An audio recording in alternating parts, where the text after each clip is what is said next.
There's something profound about being alone. ماشي الإحساس بالوحدة، ولكن في كونك بوحدك. In solitude. العزلة اللي انت اختاريتها، ماشي تفرضت عليك. كتولي ترد البال لراسك، لأفكارك، المشاعر ديالك.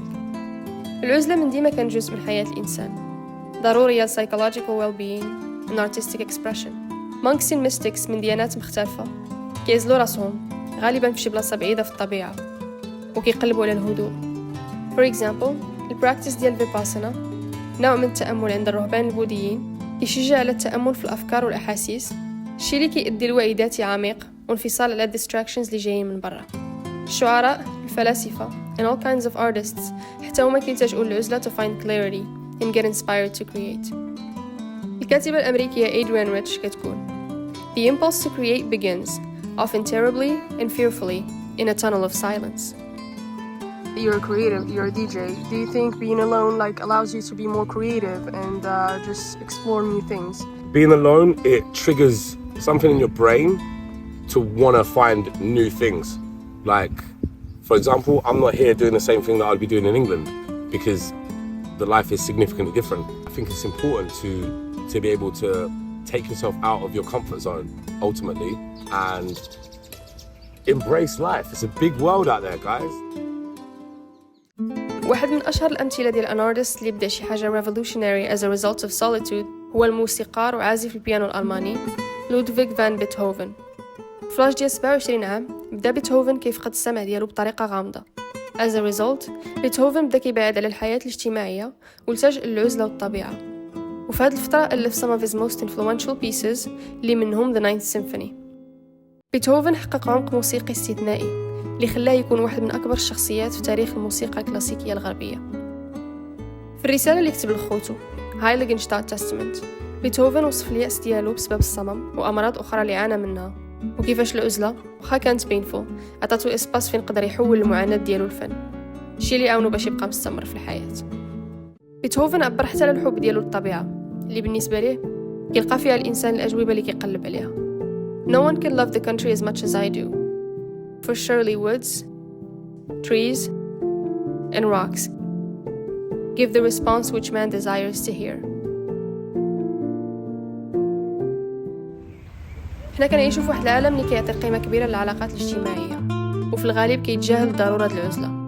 في الكتاب ديالها Alone Together, American sociologist Sherry Turkle كتقول بلي the fact that humans are always connected خلقت واحد الصعوبة باش نحسوا بالراحة بوحدنا. في بلاصة ما نشوفوا العزلة كمساحة للإبداع واكتشاف الذات كنشوفوها كملل، فراغ مزعج، الشي اللي كيخلينا نعتمدوا بزاف على social media و digital distractions باش نعمروا داك الفراغ. فشي واحد كيقول بغيت نبقى بوحدي كتجينا في شكل شكون قلقو، اك ما جا اكتئاب، اك ما مخبي شي حاجة. إلا شفنا شي واحد جالس بوحدو في غيستو ويسوم بلي غير كيتسنى شي واحد. إلا سافرتي بوحدك everyone goes. Why? Why? Because solitude isn't just about being alone. It's about what happens in the absence of an audience. All the world's a stage, كيقول شكسبير, and all the men and women merely players. الأغلبية ديالنا عندهم أكثر من شخصية واحدة، على الأقل جوج. شخصية اللي كتوري للناس social settings، وشخصية unfiltered اللي كتخرج فاش كتكون بوحدك بدون جمهور يحكم عليك. فاش كيكون الإنسان بوحده and especially offline ما كيكونش هاز الهم ل what people think.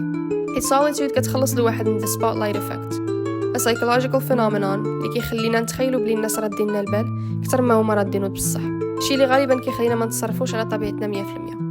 العزلة كتعطيك واحد الاسباس باش تكون انت هو انت. You're not playing a character. You're just you. في اتيود دارتها Nature Communications لقاو بلي الناس اللي كيدوزوا فترات منتظمة العزلة يكون عندهم نشاط زايد في مناطق في الدماغ Default Mode Network اللي مرتبطة مع تأمل التجارب الشخصية وبناء الإحساس بالهوية. Swiss psychiatrist Carl Jung أكد على الضرورة ديال العزلة for individuation, the process اللي كيدوز منه الإنسان باش يولي شخص مستقل. يونغ كيقول The individual must now consolidate himself by cutting himself off from the masses and stepping out of that common collective level of unconsciousness into a solitary state of individuation. في دراسات أخرى لقاو بلي فاش شي واحد كيتعلم new information or skills وكيدوز موراها وقيته بوحدو كتكون عنده قدرة أكبر باش يعقل على داكشي اللي تعلم مقارنة مع الناس اللي كيدخلوا ديريكتومون في أكتيفيتي جديدة. everything is possible.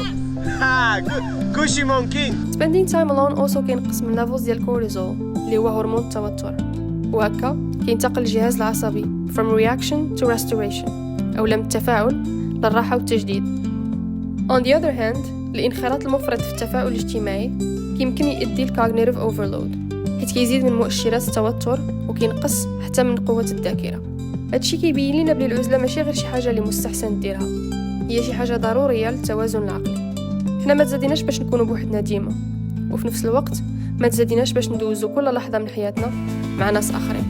العزلة المؤقتة ماشي هي انفصال على العالم، هي فرصة للرجوع للذات. So here's a question. فوقاش كانت آخر مرة جلستي فيها بوحدك؟ No phone, no one's voice in the background، غير انت وأفكارك. إلا الجواب ديالك هو شحال هادي، غنقولك حاجة واحدة، بركة ما تهرب من راسك. 'Cause there's no escape, only a way back.